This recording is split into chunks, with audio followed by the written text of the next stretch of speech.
Najaf کا طالب علم کہتا ہے میں نے اپنے استاد کو اپنے کھانے پہ بلایا، دسترخوان میں کھانا رکھا، استاد آیا بیٹھا، استاد نے تھوڑے سے بس چاول چکھ کے اٹھ کے چلے گئے جلدی. میں پریشان ہوا کہ میں نے کہا کھانا تھا. پھر میں نے اپنی زوجہ سے پوچھا کہ کھانا صحیح تو تھا، کوئی اس میں نجاست کوئی ایسی چیز تو شامل نہیں ہو گئی تھی؟ اس نے کہا نہیں سب کچھ صاف تھا. پھر یہ کسائی کے پاس گیا، کہا کہ جو گوشت تھا یہ صحیح تھا یا نہیں تھا؟ کہا میں تم سے پیسے نہیں دوں گا، میں تم سے بس پوچھوں گا. تو اس نے یہی کہا کہ گوشت جو ہے مطلب جانور پتہ نہیں مر رہا تھا یا مردہ ہو چکا تھا، بہرحال میں نے جو ہے وہ. اب یہ اپنے استاد کے پاس گیا، کہا کہ آپ نے کھانا کیوں نہیں کھایا؟ کہا میں جب دسترخوان پہ بیٹھا تو مجھے تمہارا کھانا نہیں، مجھے غلاظت نظر آ رہی تھی. کیوں؟ کیونکہ جو اصل ہے، خوبصورت ایک چیز اگر نجس ہے، حلال نہیں ہے، تو وہ اپنی شکل میں نظر آ رہی ہے. ہمیں کیوں نہیں نظر آتی؟ ہم صرف خدا نخواستہ اگر انسان دنیا ادارہ ہے، خاص طور پہ سوشل میڈیا ہمارے ہاتھ میں ہے، کیوں ہم جوان خاص طور پہ اگر کوئی تصویر دیکھتا ہے، کوئی چیز دیکھتا ہے، اس کو برا کیوں نہیں لگتا؟ اس کو اچھا کیوں لگتا ہے؟ برا کیوں نہیں، ریپیل کیوں نہیں کرتی چیز، ریجیکٹ کیوں نہیں کرتی؟ مثال کے طور پر آپ بیمار ہوں خدا نخواستہ، یا کوئی مریض ہے، اللہ تعالیٰ سب بیماروں کو شفا کاملہ عطا فرمائے. اگر انسان کو بخار ہو جائے، خوب انسان ہے ظاہر ہے، بخار، آپ کے منہ کا ذائقہ ختم ہو جاتا ہے. اب آپ کے سامنے دنیا کا بہترین کھانا ہو، لذیذ کھانا ہو، آپ کھائیں گے؟ خطر نہیں.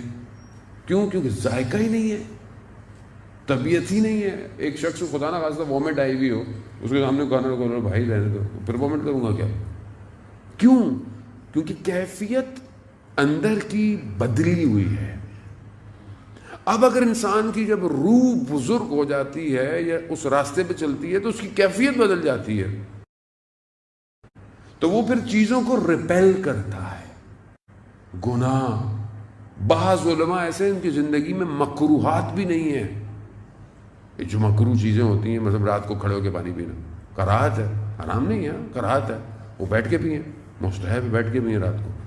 یا اس طرح اور بہت سارے کام، عبادات میں مکروہات ہیں، اس طرح اعمال میں مکروہات ہیں. عبادات میں مکروہات ثواب کو کم کر دیتے ہیں، اعمال میں مکروہات اثر ڈالتے ہیں روح کے اوپر.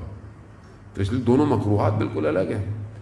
اب کیسے ایک آدمی جو ہے وہ سارے عمل کر رہا ہے، ایک آدمی ریجیکٹ کر رہا ہے، لیکن اگر نارمل میں دیکھوں میں اٹریکٹ ہو رہا ہوں، اس کا مطلب میری روح کمزور ہے، میں مادے میں پھنسا ہوا ہوں.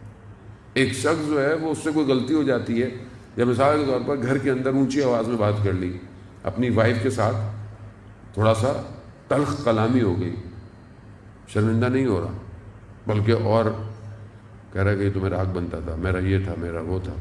لیکن ایک شخص جس سے ذرا سا اونچا ہو جائے فوراً شرمندہ ہو رہا ہے. کیوں؟ روح بزرگ ہے، روح پرواز کی طرف ہے.